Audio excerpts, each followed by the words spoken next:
زعمت زي كن رياض جبرنا جابر سمي بارا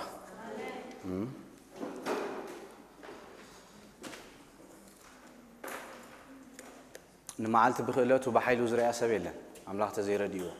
أملاح تزير الجفو لزعمت زي كن رياض جبرنا جابر كابزل العالم نزل العالم سمي بارا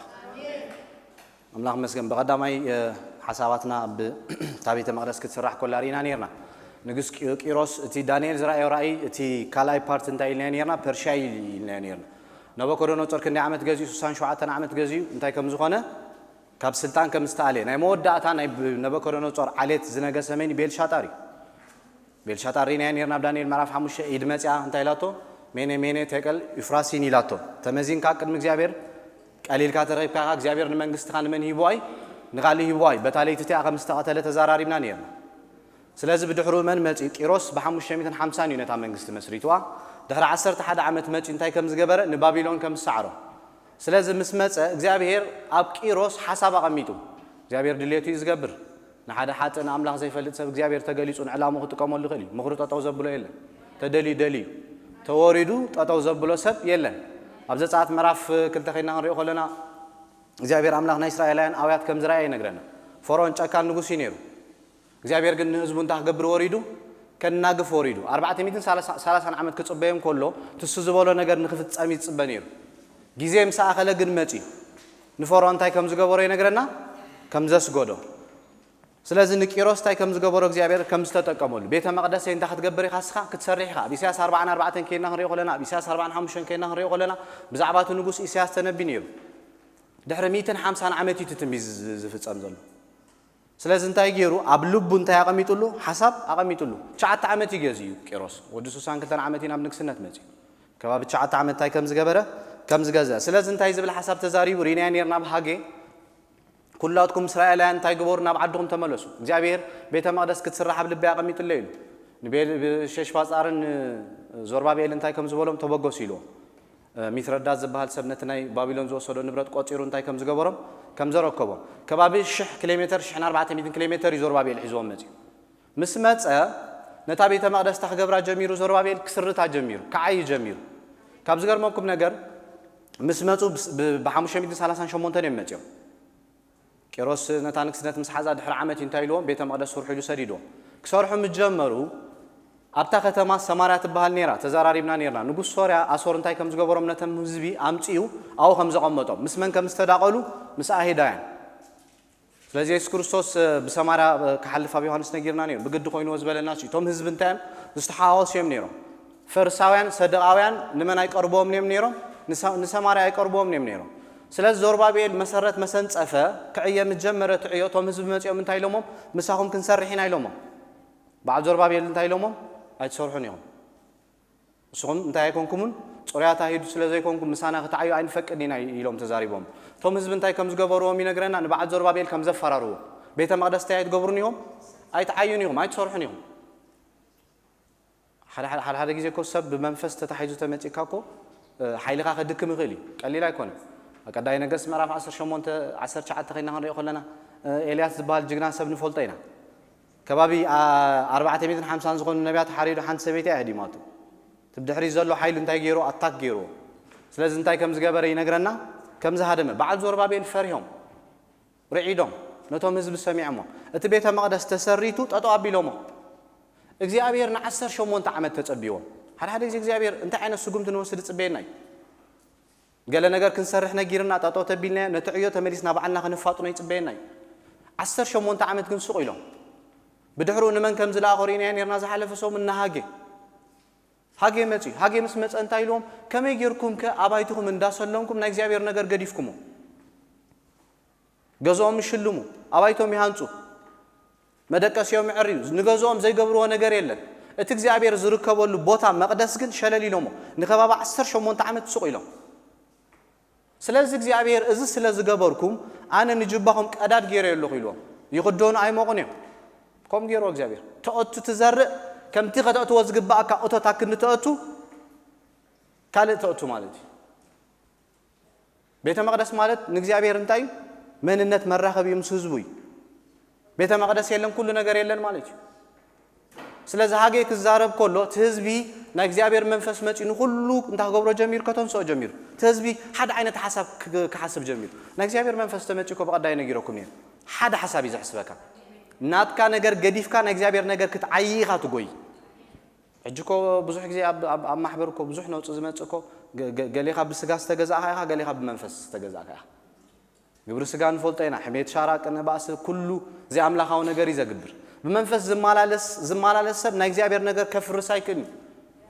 حدا سب متين بعلو حساب كبخلو بهدوء منفس يزقبل بتوع حساب يزقبل أبسجاز ولا جن شجري نايزيابير نجار كفت سمايكن سلازم منفس عملاق متين تسبتاي كم زجبرو نبوملو خمسة خمسة تنسو كل ريفايف كوين نايزيابير منفس كو نزموت نجار يزنك أساس أبزكيرينا ينيرنا أتود سب نز عتاتم تزنتاي جبرو يلونير تنبيلو كنبخلو كجات أتمي جميل حوارات أب معرف عصرت هم شق برهارات كنا هنري خلنا أي تناوفني منهم بس عب حدا نقدر دبيت كجبرو خلوا اتمنفس لستوقات صارم نب حدا حسابي زومتم ما يكاتوني سلازك زيابير منفسه يريدو نتوم حزب متان كردهم توم حزب كلهم تاي كوينهم ريفايف كوينهم نك زيابير نقدر يسترح كيدو عنشاي تومتو نبيتين تاي جبروا صرحوا كن كاسقوس جميرهم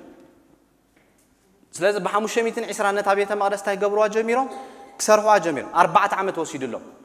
كم 520 4 عامات تقولي كم ب 510 شلشن نتابعته ما رستاي كم زجبروا 5 فتموا قال يوم صبوت أبزرا خينا هريو خلنا بخيمه مغنياتو نتاناي سولوم بيت المقدس فلطواني رومي ده عينات مقدس كم زنبرت زور بابيل الصراحة خمنا كاب سولوم انتهي تقبرنا كنا ناي سولوم ناي كونته ناي سولوم مقدس ياتبلص نيا سلست حزب انتهي كم زجبرش أو كم زبخي بدحرو نمن كم زتنسو نذكر ساتسيو نزور بابيل زبارات عوز نبرو سبات حاجين زكرياسني እግዚአብሔር በሐጌ መጪ በዘካርያስ መጪ ዘዛረብ ኮሎ ሓደ ነገር ተዛሪቦም አቦታትኩም ልቦ ማትሪ ሮሜም መንገድታቴ ሲሒቶሜም መንገድታቴ ስለ ሰሓት ወቀጪዕዮሜ ንስኻትኩም ከኣ ናብዝ ምድር ምጪኩም ኣለኹ ከመ ቦታትኩም አይትኹኑ ልቦኩም አይተትሩ ስምዑን ናይ ዘካርያስ መጪ ንመን ከም ተዛረቦ ንዞር ባቤል አጆኻ ዞር ባቤል እዛ ቤተ መቅደስ ንስኻ ኢኻ ሰሪትካያ ባኣኻ አንተ ክትኮንያ ክትፍጸምያ إذا أكد مخا غوبو مسيلو زلو سبات بخالا حيل تدفيهم زفارارو خازلو أنا ميدا خغوبري أنا برتع خابو نقول ساي نبر نقول سلا زي نبر بعد زرباب إلى فريهم نيرو نقول سنير كاكو واقع الكاي نحن نقول سوا نقدر تطويليبو يسوع كريستوس جن كل جزين تاي أبزفاني سلا زي تفرح نتو غوبو انت خغوبري ميدا خغوبري زفرها كيلا أي بخلتكم من أي بحيلكم من بمنفسي يقبلهم جميل زكرياس كنا هنريو خلنا بخالي تعمد داريوس بتاسال سيت ورحي نبني بزكرياس ود بركيا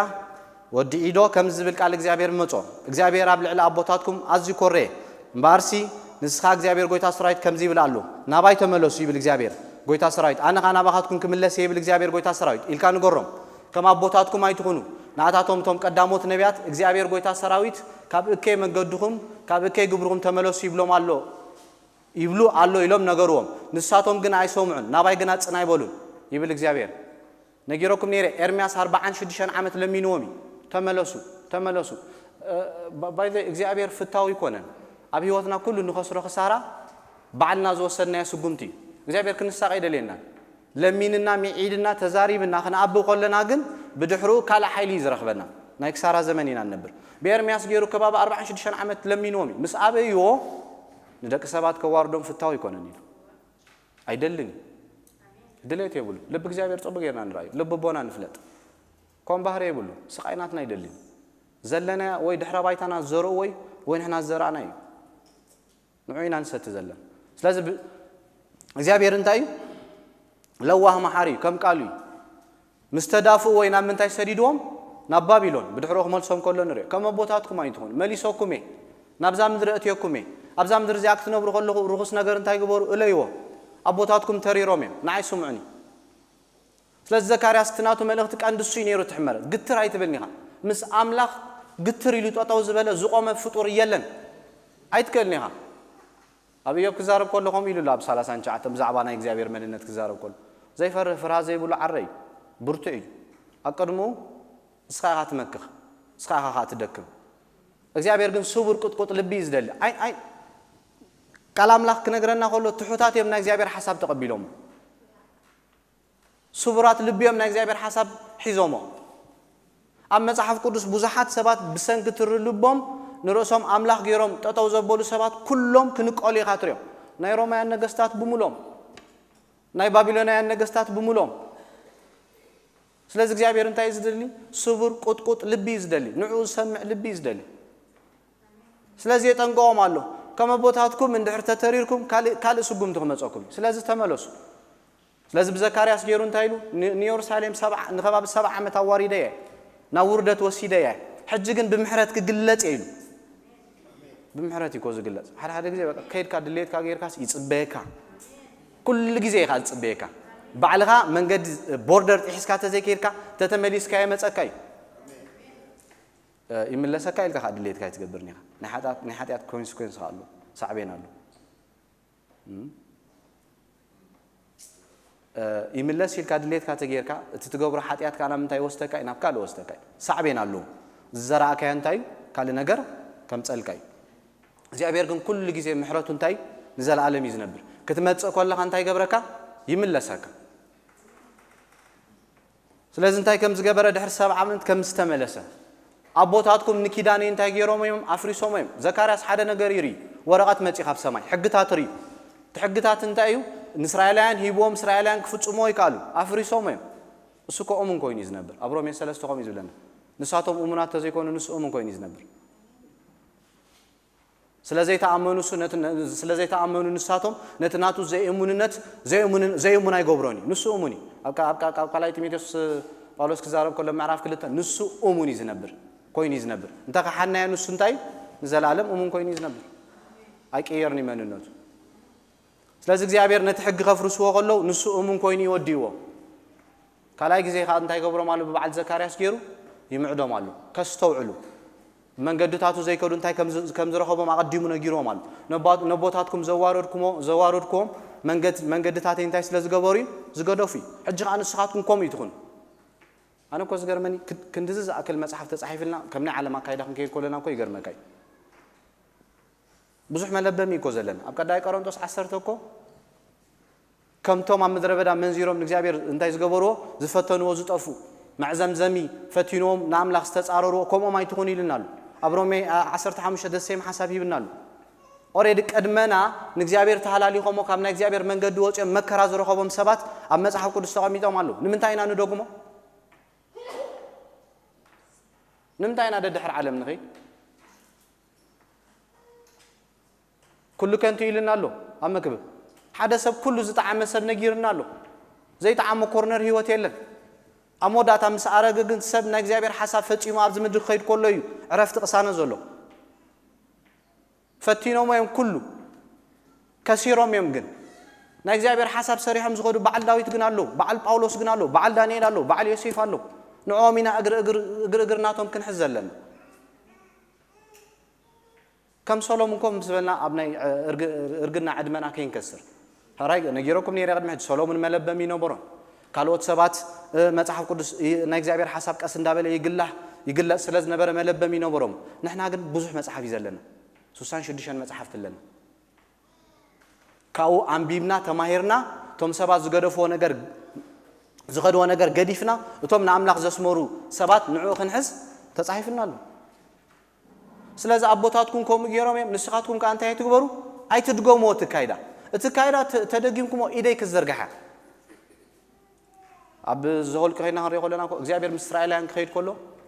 ሓጢአት ተገይሮም ጥራይ ኢዱ ናብኦም ትዘርጋሕ ነይራ ብመንገድታቱ ክሳብ ዝኸዱ እግዚአብሔር ኩሉ ግዜ ዘጽልለሎም ነይሩ ስለዚ ከም ኣቦታትኩም እንታይ ትኾኑ ኣይትኸይዱ ንሕና ኸምኡ ተጻሒፍልና ኣሎ መጽሓፍ ቅዱስ ከምቲ እግዚአብሔር ዝደልዮ መንገዲ ኢና ክንከይድ ዘለና እንተዘይ ኮይኑ ብኽሳራ ኢና ክንነብር ሰብ ካብ እግዚአብሔር ተወፂኡ ናይ ክሳራ ዘመን እዩ ዝነብር እንክሊል እዩ ዝብል ምስ ናይ እግዚአብሔር ሓሳብ ከይተተሓሓዘ እቲ እግዚአብሔር ዝረኣያሉ ነገር ምስኡ ተተሓሒዙ ከይወድእ ኣብ ክሳራ እዩ ዝነብር ሰብ ምስ ኣምላኽ ክሰማዕ ከሎ እዩ ናይ ረብሓ ዘመን ዝነብር ናይ ዕረፍቲ ዘመን ዝነብር ስለዚ ዞም ህዝቢ እንታይ ይገብሮም ኣሎ ብዘካርያስ ገይሩ የጠንቅቖም ኣሎ اوكي اب مس امونغو مصحف زكرياس حدش كيدان زلو متسار كنري خلنا اتملاخ እግዚአብሔር ደውይሉ ኮሎ አራያኒ اتملاخ ከመን ተመስይሉሎ ከም ኢየሱስ አብሉይ ኪዳን ኢየሱስ ክርስቶስ ነገሮኩም ነረ ቲዮፋኒ ወይ ክርስቶፋኒ ተባይል ግለጽ ነሩ እግዚአብሔር አምላክ ድሕሪ ውድቀት ፊት ንፊት ክንሪዮ አይንከኒና ኦምሮና ቋጣጦሮ ይክኒ ሓደ ሓጥ ሰብት ቅዱስ አምላክ ተተገሊጹ ላቀድሙ ጣጣው ክብላይ ክኒ ንሙሴ ኣብ 33 ከይና ክንሪዮ ከለና ናይሪኒ ቢወዝ ነብር የለን ኢሉ ሕቆይ ግን ታሕት ገበር ኢኻ ትሬኒኻ ጣጣው አይትብልኒኻ ስለዚህ አብሉይ ኪዳን ግን እግዚአብሔር በምንታይ ይግለጽ ነሩ በቅርጺ አብ ዘፍጥረት 16 ናጋር ዝተገለጸላ መልአክ አምላክ ይልወሎ ክርስቶስ ይሱ ንሙሴ ኣብ ዘጻት ነብርሃም ኣብ 22 ዝተገለጸሉሱ ንማና ዝተገለጸሉ ንኢያሱ ዝተገለጸሉ መን ይሱ the angel of the lord ኢየሱስ ክርስቶስ ቀድምና ስጋ ምንጹ ኣብ ቀድሞ እንታይ ይገብር ነሩ ፕሪ ኢንካርኔሽን ይግለጽ ነሩ ንባዓል ዳንኤል ኣብ ዳንኤል 10 ተሪና ነርና ስለዚህ መልአክ ዝበሎ እንታይ ይልወሎ ክርስቶስ ምዃኑ ዳሓር እንታይ ከም ዝገብር ከም ዝመጽእ አነ ነቲ ባሪያይ እቲ ጨንፈር እንታገብረ ከምጽእ አትጓል ጽዮን አዚህ ተሐጎሲ አትጓል ኢየሩሳሌም እልልበል እኖ ንጉስ ክንሱ ጻድቅ መድሓንን ትሑትንዩ ኣብ አድጊ ኣብ አጻብ አድጊ ተወጥሑ ናባህ እንታይ ይገብራሉ ይመጻሉ እዚ ሐሳብ ዝሪናይና ኣብ ማቴዎስ ታገሪዩ ተፈጺሚ ኢየሱስ ክርስቶስ ብምንታይ ከም ዝመጸ በአድጊ ተወጥሑና ምንታይ ከም ዝኣቶ ናብ ኢየሩሳሌም ኣብ ልዕሊ ዳዊትን ኣብ ልዕሊቶም ኣብ ኢየሩሳሌም ዝነብሩ መንፈስ ጸጋን ምህለላን ክቆዩ ንሳቶም ካናይ ነቲ ዝወግዎ ዝጥምቱ እዮም ከምቲ ሓደ ውሉድ ዝበኺሉ ክበኺዩ ከምቲ ንበኽሪ መሪር ሓዘን ዝሓዝንሉ ኣምሪሮም እንታይ ክገብርዮም ክሓዝንሉ እዮም ኢየሱስ ክርስቶስ ክትከት ኮሎ ሪና ኢና ኢሳይያስ 53 ዋላ ጽቡቕ ጌርና ሓደ ዝሓለፈ ግዜ ተዛራሪብናሉ ነርና ካብቲ ናቱ መግረፍቲ ስምብራት መቕጻዕት ዝተላዕለ ሰባት እዮም ገጹ እንታይ ገይሮምሉ ሸፊኖምሉ ኣይትሪዮን ኢኻ ኩሉ ነገሩ ይቀሲሉ እግዚአብሔር አምላክ ምንታን አይሴርዎም መስቀል ባርስ በእምነት ካብ ጸደቅና ምስ እግዚአብሔር አምላክ ሰላም ያህልውና ዝብሉ አብሮም ይሐሙሽሱ እሱ ዋጋ ስለዚህ ከፈለልና ኢና ናምና እግዚአብሔር ሐሳባቲና ምስ አምላክ ሪኮንሳይል ኮይና ዘለን እሱ ዋጋ ተዘይከፍል ነር ኮሚልና ምነበርና ስለዚህ ከነተሐዙ ኮለና እንታይ ብለና ኢየሱስ ክርስቶስ መጪ ኃጢአትና እንታይ ከም ዝገብር ከም ዝከፍል በድሕሩ አስቴር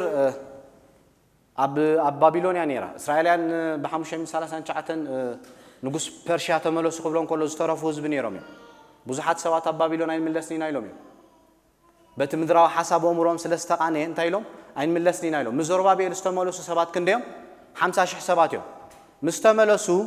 እዝራ ጽሒፎ ዘሎ መጽሐፍ ካብ ምዕራፍ 6 ክሳብ ምዕራፍ 7 ሶሪ ካብ 1 ክሳብ 6 ናይ ዘሩባቤል ታሪኽ ካብ ምዕራፍ 6 ክሳብ ምዕራፍ 7 ናይ ከባቢ 3 ዓመት 7 ዓመት ጋፕ አሎ እዝራ ስለዚህ ዘሩባቤል በ539 ምስመጸ አስቴር ኣብ ባቢሎን ነራ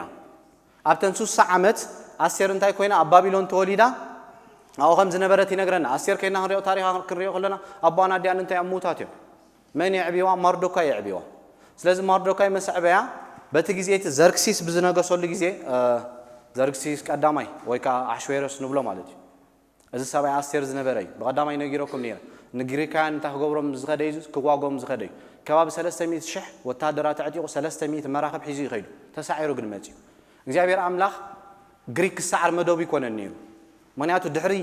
ድሕሪ ፐርሺያ ክመጽእ ተዳልዩ ዘሎ መን ግሪክ እዩ ስለዚህ ዘርክሲስ ንመን ከም ዝተመርዓት ዋሽቲ ትበሃል ሰበይቲ ነራ ሓደ ግዜ ንኩሎም ነገስታት ኣኪቦም ዓዲሞም ምሳሕ ገይሩ ንከባቢ ብዙሓት ዝኾኑ ህዝቢ 120 ነገስታት ሃገራት ይዝመርሕ ነሩ ስለዚህ ምሳሕ ምስ ዓደመ ምጻገበ ሓደ ነገር ገይሩ ታሰበይቱ ኣዝያ ምልክዕቲ ጽብቕት ስለዝነበረት ኣቅድምቶም ሰባት ከሪያ ኢሉ እንታይ ከም ዝገበራ ዋሽቲ ትበሃል ሰበይቲ መጽያ ኣው ክትንቃሳቐስ ጸዊዕዋ ንሳ ግን ነታ ሓሳብ ኣይተቐበለቶም ስለዚህ እቲ ንጉስ ታይ ብለና ከም ዝነደደ ከም ዝተቆጣ ይነግረና ቶም ምስኡ ዝነበሩ ሰባት ሓደ ሓሳብ ሂቦም እዚ ነገር እዚ ስጉምቲ ተዘይወሲድ ካሉ ዋላ ንዓና አንስትና እንታ ገብራና ክደፍራና ስለዚህ ነዚ እንታይ ግበር ስጉምቲ ውሰድ ኣብ ዘላ ሃገር እንታ ገብራ ጀሚረን ኣዋልድ ክድለያ ጀሚረን ደናግል ኣብዚ ግዜ ዘመን ተረኺባ አስቴር ተረኺባ አስቴር አይዳዊት ያ መንነታይ ተዛረበትን ግን ጽብቕት መልክዓኛ ምስ ረእዩ እንታይ ገይሮማ ወሲዶማ ካብተን ኩለን እንታይ ኮይና ከም ዝተመረጸት ይነግረና ቃል አምላክ ማለት ንኸባባ 4 ዓመት ኣብቲ ንግስነት አይዳዊት ምዃና እንታይ ከይገበረት ከይተዛረበት ወዲያቱ 4 ዓመት ያጸንያ ሱቕ ኢላ ማርዶካይ ነጊርዋ ነይሩ ኣጋጣሚ ብዛዕባ መንነት ክንታይ ትግበሪ ኣይትዛረቢ ስለዚህ ማርዶካይ ሓደ መዓልቲ ንዘርክሲስ ሰባት ቆትልዎ ተስዮም ተማኺሮም ክልተ ሰባት አጋጣሚ ማርዶካይ ነዚ ነገር እንታይ ይገብሮ ይሰምዖ ነቲ ሓሳብ ምስ ሰምዖ ነቲ ንጉስ ከይዱ ምስ ነገሮ ንዘርክሲስ እቶም ሰባት ምስተመርመሩ ሓቂ ኮይኑ ይጸንሕ እቶም ሰባት እንታይ ኮይኖም ብለና ተቐቲሎም እዚ ነገር እዚ ግን ኣብቲ ናይ ነገስታት ጽሑፍ ተጻሒፉ ማርዶካይ ግን ተረሲዑ ሓደ ግዜ እኮ ዓበይቲ ነገራት ጌርኩም ክትርስዑ ትኽእሉ ኢኹም ግዜ ግን ኣሎ እግዚአብሔር ናይ ሰባት ፋይል ብሰናይ ዝኸድኩሞ ዝገልሃሉ ግዜ ኣሎ ዝኸፍተሉ ግዜ ኣሎ ብሕቡ ተማላሊስኩሞ ብመንገድታቱ ዝኸድኩሞ ሓደ መዓልቲ መጪ ዘኽብረኩም ግዜ ኣሎ ስለዚ ማርዶካይ ኣድሒኑ ዘርክሲስ ንማርዶካይ ረሲዕዎ ስለዚ ሃማን ዝበሃል ሰብ ነይሩ ማርዶካይ ኣብቲ ኣፍ ደገ ኮይኑ ዘገልግል ሰብ ነይሩ ሃማን ከይና ክንሪኦ ከለና ኣማሊቃዊ ኣብ ዘጣት 17 ከይና ክንሪኦ ከለና እስራኤላውያን ካብ ግብጽ ካኣቱ ከለዉ ንእስራኤላውያን ናብ ዕረፍቲ ከኣቱ መጀመርያ ዝተዋግዎም ህዝቢ ኣማሊቅ ኣማሊቅ ናይ እግዚአብሔር ሓሳብ እንታይ ክገብሩ እዮም ጀሚሮም ክዓጽውዮም ጀሚሮም ኢያሱ ብስሕለት ሴፍ እንታይ ከም ዝገበሮም ይነግረና ከም ዝቀርደዶ ሰንደቅ ዓላማ ናይ እግዚአብሔር ዝብል ሓሳብ ሂቦም ኣብ ዘጻት ማለት ስለዚ እግዚአብሔር ኣምላኽ ንኣማሊቅ ካብ ምድሪ እንታይ ክገብሩ ኢሉ ነይሩ ከጥፎየ ክድምስሶ ኢሉ መዲቡ ነይሩ ድሕሪ 450 ዓመት ኣብ ቀዳማይ ነገስ ኣብ ቀዳማይ ሳሙኤል ምዕራፍ 15 ከይና ክንሪኦ ከለና ሳሙኤል ንመን ረኺብዎ ንሳውል ረኺብዎ ከድካ እንታይ ግበር ንኣማሊቃውያን ኣጥፋለይ ተቐይመዮም ኣለኹ ኣነ እስራኤላውያን ኣነ ናብ ዕረፍቲ ክእትዎም ከለዉ ኣብ መንገዲ ዝዓገትዎም ንሳቶም እዮም ሳውል ግን ኣይተኣዘዘን ገዲፎ ነቲ ንጉስ እቲ ጀነሬሽን ኣይጠፍአን እግዚአብሔር ሓደ ግዜ ኣብ ህይወትኩም ቆሮጽዎ ዝበለኩም ነገር ክትቆርጹ ኣለኩም ግዜ ክትወስዱ እንተዘይ ቆሪጽኩሞ ድሕሪ ዝተወሰነ ዓመታት ክኽተለናይ እግዚአብሔር ብጭካነ እለዮ ዝበለካ ክትዓልዮ ጥራይ ዘለካ እንተዘይ ኮይኑ ድሕሪ ዝተወሰነ ግዜ ሃማን ከይና ክንሪኦ ከለና ኣማሊቅ ኣማሊቃውያን ጠፊኦም ተስኮኑ ነይሮም ንማርዶካይ ተኸተልዎን ነይሮም ሳውል ናይ እግዚአብሔር ሓሳብ ሰሚዕ ነይሩ ተስኮን ዝኹሉ ነገር ኣይመጋጠመን ነይሩ ካብ ዝገርመኩም ማርዶካይ ካብ ቢንያማዊ ታጸለ ቀጺላ ሳውል ካብ ነገድ ቢንያም ይመጽ ስለዚ ማርዶካይ ንመን ዝሰግድ ዝነበረ ንያህዌ ዘምልኽ ዝነበረ ኣምላኽ ማርዶካይ ክመጽእ ከሎ ኩሉ ሰብ ሰጊድሉ ምክንያቱ ዘርክሲስ ጽቡቕ ቦታ ሂቦ ነይሩ ንማርዶካይ ኣብ ኩሉ ቦታ እንታይ ገይርዎ ነይሩ ዝንውጽዎ ነይሩ ኩሉ ሰብ ንሃማን ምስራይ እንታይ ይገብር ነይሩ ይሰግድ ነይሩ ማርዶካይ ክንሪኦ ከለና ግን እምቢ ኢሉ ንመን ዘምልኽ ነይሩ ንያህዌ ነቲ ትክክለኛ ኣምላኽ ሃማን ነዚኣ ነኺስዋ ነዚኣ ምስ ነኸሳ እንታይ ክገብር ጀሚሩ ክሰርሓላ ጀሚሩ ንኹሎም ኣይሁዳውያን ካብዚ ምድሪ እንታይ ክገብሮም ኣለኒ ኢሉ ከኣልዮም ኣለኒ ክጠፍኡ ኣለዎ ነዚኣ ከኣልም ጀሚሩ ንንጉስ ኣታሊልዎ እቶም ህዝቢ እትዮም ንዓኻ እንታይ ይገብሩን እዮም ሰጉዱ ይኮኑን ብመንገድታት ካይኮዱን እዮም ስለዚ ካብዚ ምድሪ እለዮም ኢልዎ ዘርክሲስ እቲ ሓሳብ ጽቡቕ ገይሩ ይተረድኦ ኣስቴር ንባዕላ ኣይሁዳዊት ምዃና ይፈልጥኒ ነይሩ ስለዚ ነቲ ማሕተም ሂቦ ነቲ ማሕተም ሂቡ እንታይ ክገብር ጀሚሩ ሃማን ጽሒፉ ናብ ኩሉ ቦታ ክብትኖ ጀሚሩ እቲ ሃገር ብዘላ ተናዊጻ ካብቲ ምድሪ ኣይሁዳውያን እንታይ ይኾኑ ይጥፉ ኣብ ሲኦል ዝምከር ምኽሪ እግዚአብሔር ምሳኻ ተኮይኑ ይብተኒ ዓይኒ ኣብ ኢሳያስ ክዛረብ ከሎ ኣብ ሲኦል ብዛዕባና ምኽሪ ክመኽሩ ከለዉ ይርዮም እግዚአብሔር ይዕዘቦም ተሓሳብ ንኸይፍጸም ግን እንታይ ገብሮ ሰከንድ ስያ ተወስደሉ መጺ ይብትኖ እግዚአብሔር ሃማን ነዚ ነገር ከዓይ ጀሚሩ ብዘላ ሃገር እንታይ ኮይና ሰንቢዳ ስለዚ ማርዶካይ ከይዱ እንዳበኸ ክዳን ቀዲዱ ንኣስቴር ክዛረባ ጀሚሩ እግዚአብሔር ነዚ ነገር እዚ ምጪ ክዝኾን ኣይንፈልጥን ኢና ስለዚ ብምስተውዓል ተማላለሲ እምብተይልኪ እግዚአብሔር መድሓኒ ከምጽዩ ስኽን ቤትክን ግን ክትጠፊኺ ኣስቴር እንታይ ሓደ ሰብ የተሰጠች ዝተዋህበት ሰብ ያይሉ ገሊጽዎ ነይሩ ኖ ነዚ ነገር ዝኣነ ክተጋሃሉ ጾም ጸሎት ክሕዜ ሰለስተ መዓልቲ ናብ ዘርክሲስ ክትኣቱ ስኢልካ ኮንካ እንተኣቱ ናብቲ ቤተ መቅደስ ናብቲ ቦቱ ብጊዜ ኢኻ ተኣቱ ስለዚ ግዜ ኣይነበረን ኣስቴር ግን እንታይ ክትገብር ጀሚራ ንኣምላኽ ክትሓቶ ጀሚራ ንህመያ ደሰም ሓሳብ ይኾም ገይሩ እንታይ ክትገብር ትደሊ ከመይ ገይረ ክሰደካ ኢሉ ኣርቲዘክሲስ ምስ ሓተቶሲ ናብ እግዚአብሔር ሰማይ እንታይ ከም ዝገበረ ከም ዝጸለየ እግዚአብሔር ምስተውዓል ከም ዝሃቦ ነቲ ንጉስ ከዓ ተሓሳቡ ከም ዝነገሮ ስለዚ ናብ ኣምላኽ ያወዲቓ እዚ ናይ ስጋና ታክቲክስ ኮ ጽቡቕ ኣይኮነን እግዚአብሔር ምርሒት ክበና ብህይወትና ይጽቡቕ እግዚአብሔር ተመሪሕና ኣይንከስርኒና ብናይ እግዚአብሔር መንገዲ ክንመርሕ ህይወትና ጽቡቕ ንዓና ሰናይ ንደቅና ሰናይ ንትውልድ ሰናይ ስለዚ ኣስቴር ብዛዕባ እዚ ነገር እንታይ ክትገብር ጀሚራ ክትጾም ክትጸሊ ጀሚራ ትዝገርመኩም ነገር ደጋጊመ ዛረበኩም ሞጎስ ካብ ናትካ ታክቲክ ዝመጽእ ኣይኮነን بمنجد እግዚአብሔር تكون كموجو بمنجد እግዚአብሔር تكون كموجو سام كتكون نايقدني ስለዚህ አብና እግዚአብሔር ቦታ ወዲቃ ስለዝነበረት እንታይ ከም ዝኾነ ይነግረና እግዚአብሔር ሙሉ በሙሉ ናስቴር ሞጎስ ከም ዝሃብ ኣብዘይ ጊዜ አያትያ ኣብቲ ቦታ ተተረኺብካ ክትቀተል ትኽእል ኢኻ ኣብዘይ ጊዜ ተመጺኻ ምስራ አያ ተስዩ ነቲ ዘንግ ነገሩ ክዝርጎሕ ጀሚሩ ከይተዛረበቶ ፍርቅ መንግስት ክብል ጀሚሩ ክላፋልፍ ጀሚሩ ና እግዚአብሔር ሞጎስ ኮም ይዝገብር مساعات ولا فرق منجستي كبكي انت يختدلي هذا معلت انت يجبر كادلي ابغز امسحك قدمه كادلي لاتو لازم مسحك مصي مسمن نمنكا حسكا يمصايلاتو نماردوكاي نامان سوري نامان حسكا انت يجبر مصايلاتو ስለዚህ ሒዛቶ መስመጠት ታሪክ ጽቡ ጌርና ንፈልጣይና አሞዳታ ነሃማን እንታይ ጌራ ሂባቶ ይሕሊፋ ማርዶካ ነሃማን እንታይ ጌራ ሂባቶ يحلف هاي باتومان كابز قرمكم تنعوه قتلوا زحسب عنشيتي ينتهي تغيروا له هامان تسقيلو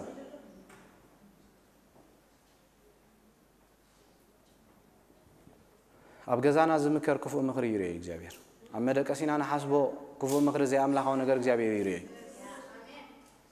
ካባኻትኩም ክስወሩ ከለ ካባይ ክትስወሩ ትኸልዩ አቀድም እግዚአብሔር ግን ማንንም ዝስወር ፍጡር የለም ጉልይ ስለዚህ ሁሉ ዝግበር ዝነበረ እግዚአብሔር እንታይ ገብሮ ነይሩ ይሪዮ ነይሩ ንማርዶካይ ከኽብሮ ከሎ ዘገርሚ ነቲ ንጉስ ድቃስ ከልይዎ እስከ መጽሐፍቱም ጽወይሉ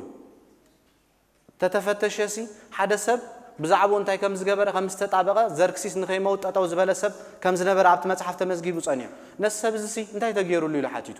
ወላ ሓደ ንሃማን ጸወይዋ ንጉስ ከኽብሮ ዝደልየ ሰብ እንታይ ይግበረሉ ኢሉ ንዑ እንዲ መሲሎ ኣብ ከተማ ዝዊርካ እንዳዞርካ ያትኸይድ ኢሉ በል ንማርዶካይ ከም ግበሮ ኢሉ ሕያውነትን ሓቅን ሒዝና ተኸይና እግዚአብሔር ከኽብረና እዩ እንዳተጠወና ተኸይና ግን ዝኹዓትናዮ ጉድጓድ ክንኣትወይና ግዜ ኢኻ ትወስድ ድሕሪ ግዜ እንታይ ክትገብር ትኽእል ኢኻ ዝኹዓትካ ክትኣትዎ ትኽእል ኢኻ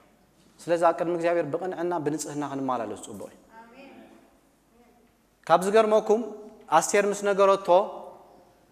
ወላ አንተ ተገብር አይከልኒ ትንጉስ ኦሬዲ ማህተም ተገይሩልኝ ከም በሐዲሽ እንታይ ገበሩ ኢሎም ደብዳቤ ጻፉ አይሁዳውያን እንታይ ገበሩ ሩሶም ክካላኸሉ ካብዝ ገርመኩም ድሕሪ ክልተ መዓልቲ ውግ 75 ሰባት እዮም አይሁዳውያን ቀቲሎም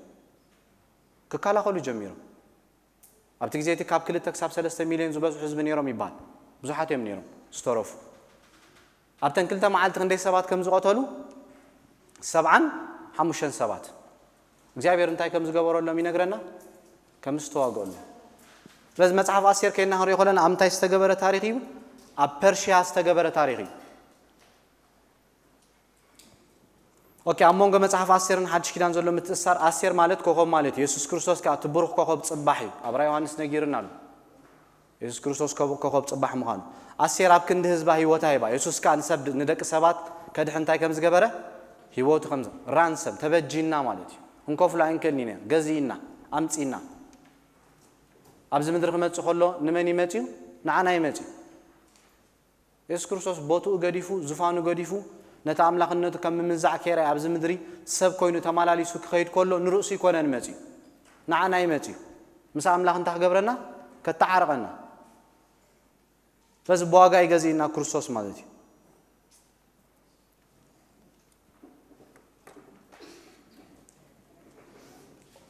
ኦኬ ኢዮብ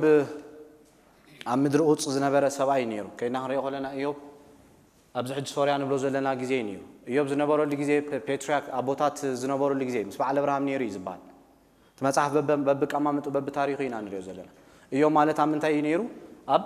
ሶርያ ከባቢ ዝነበረ ሰብ ነይሩ ከይና ኸሪዮ ኸለና ኢዮብ ምዕራፍ 1 አምድር ኡጽ ኢዮብ ዝባል ሰባይ ነበረ ንሱም እንታይ ከም ዝነበረ ፍጹም ቁንዕና አምላኽ ዝፈርህ ካብ ክፉ እንታይ ዝገበረ ሰብ ነይሩ ዝረሓቐ ሰብ ነይሩ ካብ ክፉ ምርሓቕ ዝተላዕለሲ ንደቁ እንታይ ዝገብር ዝነበረ ኣብቲ ነቓዕ ኮይኑ ዘማልድ ዝነበረ ሰብ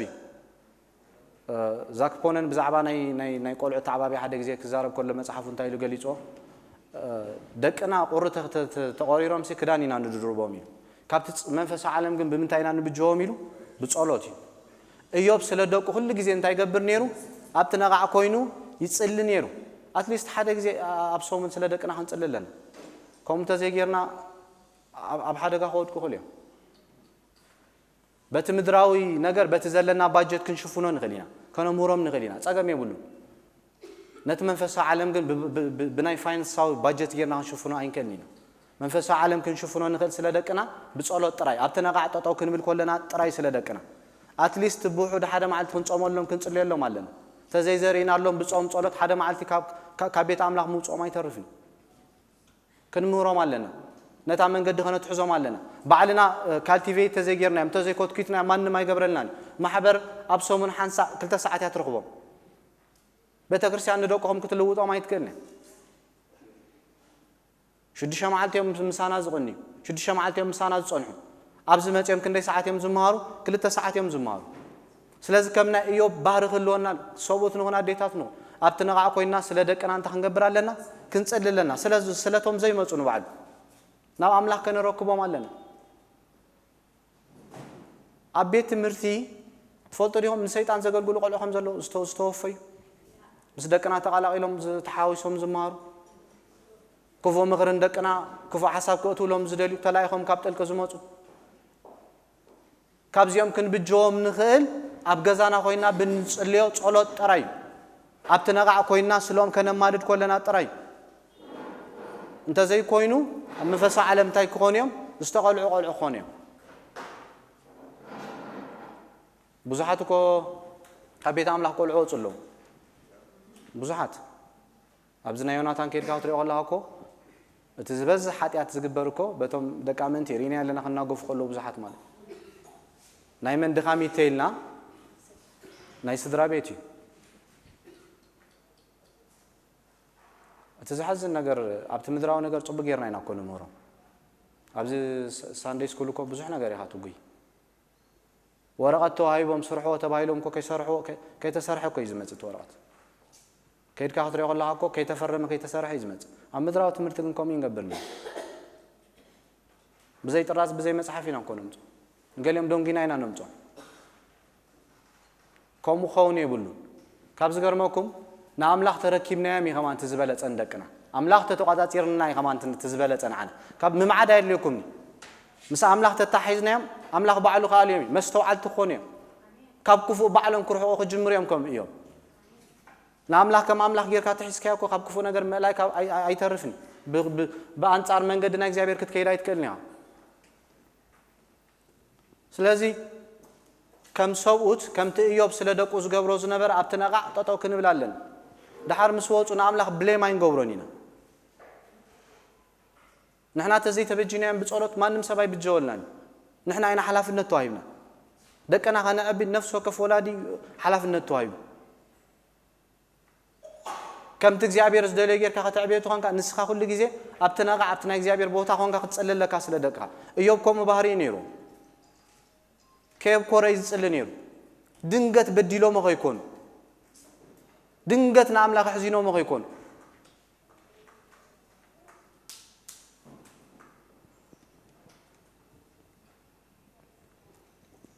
ስለዚህ ሓደ ማዓልት ኾነቶም ደቂ አምላክ መጽዮም አብ ቅድሚ እግዚአብሔር ቆሙ ሰይጣን ከአማ ኮሎም መጽ ሹ እግዚአብሔርን ሰይጣን ካበይ ኻመጽ ኻበሎ ሰይጣን ድማ ንምድር ዘይራያን ተመላሊስያን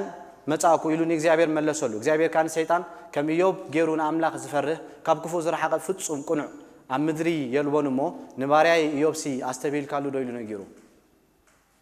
አግብራራት ምዕራፍ 19 ኸይና ክንሪኦ ኸለና ደቂ አስቄዋ ዝበሃሉ ደጋጊ መዝነግረኩም ሐሳብ ነይሩ መናፍስትኮ ይፈልጡና አካይዳ ሀዘይ ጽብቅ ተኮይኑ ከተናገ ፊልካ ተመጽኻ ኸዋርዱ ኻኸለም አብ ሓደ ሐሳብ ሓደ ግዜ ኸም ሰምዕኔ ሓደ በኹም መንገዲ ይኸይ ነይሩሲ እስኻራ ኸመይ ጌርካ ንዓና ከተውጻና ኢሎም ደቃስ ቀዋሲ እንታይም ኮይኖም ለና ነቲ መንፈስ ዘሎ ሰብአይ ከይዶም ክጽልሉ ምስከዱስት መንፈስ ታይ ከም ዝገበሮም ይነግረና ከም ዝሖማው ከም ዝቆጥቆጦም ንመን ፈልጠ ይሉ ኢየሱስ ፈልጠ ይኑ ጳውሎስ አይስሕቶኒ ኢዮብ ንባዕሉ ብናይ ሰይጣን ንባዕሉ ብናይ ኢዮብ አካይዳ አጸቢቁ ይፈልጥ ነይሩ በካይዲ ኮነን ኢዮብ ብሌም ገይሩ ንኢዮብ በካይዲ ኮነን كزاربو كله እግዚአብሔር كم إيوب زبالة باريا بمنجدتات يزغير كبل كله سيطان كملس كله لاين ريونينا منياتو إيوب فولتوي حنت نجار جن كسيسون إيوب إذا كل الصعبة كازولوكو أنت سلاز جبر كاي سلاز شفن كاي سلاز ملا أقل يقع قدا قدو نتقمي تتجع كازولو لازم نجار ذكر موفق دلله شو أنتي كم زملس إيوب كتري خايلو كده باليلو إيوب تماماً اللي እግዚአብሔር كم زعينة هيوت كእግዚአብሔር بخمس عينة هيوت كبارك كخلو خميس جبو على عمتيسي فتينك من نواتسين كاتو كتب كلها እግዚአብሔር زخور علو እግዚአብሔር زحبنا له سبكت كون كلها كم بعل دانيال استفدت خاي خايلو وكيلهم وانا أملاك بتخكل عم مدر خوينه بحدا معلتي كلنا إيوب نبرة توصيله جوكو እግዚአብሔር محرات قبلنا إن باس خينا فايل تخليهم ناكوينا بقى أي نبي بزحنا قريزهم إيوب بحدا معلتي زلوا بمولو نجاري تحديقو دقوا هاي طرفو حتى كفترة الكاينيو مناتو إن أملاك ندا قلقلكا ددحر أملاك ندا صعب كخلقا كوم عينة نجار كون كلها بيوت كحسن بدك أخذ نمنتاي كوم جيرويل كحت ترليق إيوب بن كوم يكون نيل እግዚአብሔር ሀበ እግዚአብሔር ወሰደ ስሙ ይባረክ መንፈሳውነት ብጽሕና ጥርዚ በጽሑ ተረዲ ወይ ነሩ ጳውሎስን ሲላስን ኣብ ፊሊፒ ምስከዱ መቆሓቲዎም ታስር ቤት ታሲር ላዝ ነበር ጳውሎስ ከድኩም ክትሪዋ ከለኩም ቁርን ተጨነቀካ ገዛያ ኣብቶ እስር ቤት ከያክልካ መቆሓቲዮም ሎም ብዘይማ እንዳወደሱና አምላክ እንዳመስጎኑ نمتى تأثيرنا يكوننا نيلهم هارم أب جبرارات مرة فربعة خلينا نقول يقولنا سلتي بيسوس كرسوم بزمت مكرة تقعد كيتهم دامس جنو يمكن سلا سمو حسارة مكرة خد أجبو بقعات كوينهم ترى أيوة أنت السؤال ده لما عالت تغييره كم مرة جميل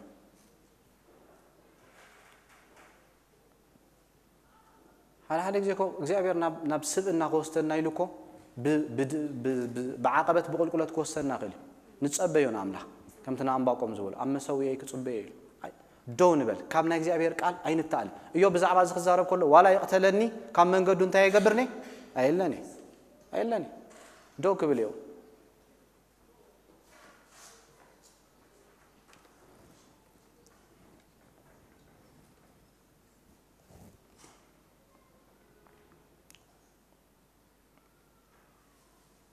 لازم تاي نريو كل نجارو خمسة أصولورينه ثلاثة سبعة تاي كم زخون بلنا نيوب زفلتو كم زماتو ثلاثة فتوت يوب إليفاس تيمناوي بيلداد شراس صفار نعماوي تزورو دم كراسهم يعني كم معدو ناومتو نساتو مسو كن حزن كانت أنا عنا ينغيد نتاي تباهيلهم متجم مسماتو جن نيوم مسرعي واحد نجار يوم جيرم جلس أبوكا قال نجار تخوينا أبي هوتكا أبي يوحنس مراف تعتن نذكرينا حدا بعور واستولد السوال توم لكم مزامر تمتي من تعمل لهم السب أيزسي السودي بديلو ويصدروا إذا كنا تاتكوي نازل لازم عوار أبي هو تتفتي ما زلاسي نايم تاي وتسيتها نحادي أتوتسيتها أكم كين فرد نتانقا أبيت أملاك كوينهم ببزح أب داون مكرا حلف كلهم we don't know بمتى يخدلوا جابير دي فقيدو جابير ديو تواراري دولا ما ينفلدنينا حساب እግዚአብሔር بزعباتهم نايتهم سوات بحاتيات يخوينو زلو ወይ ከዓ بخال ነገር حساب زي بلنا تزي تزاربنا ጽቦይ አማቴዎስ 5 ሸግን 30 ሸሞተን ዓመት زحمه مسب كم ዝነበረ ይነገርና ንሱ ግን ኣብ ህይወቱ ዝኾነ ነገር ብምንታይ በኃጢአት መሊስካ ደጊምካ ይተበድል ይልወሉ ስለዚህ ቀልጢፍና እንታይ አይንግበራ ከምዛ አይነት ነገር ጃጅ አይንግበር እግዚአብሔርን ምንታይ ከምዞም ጾ አይንፈልድኒና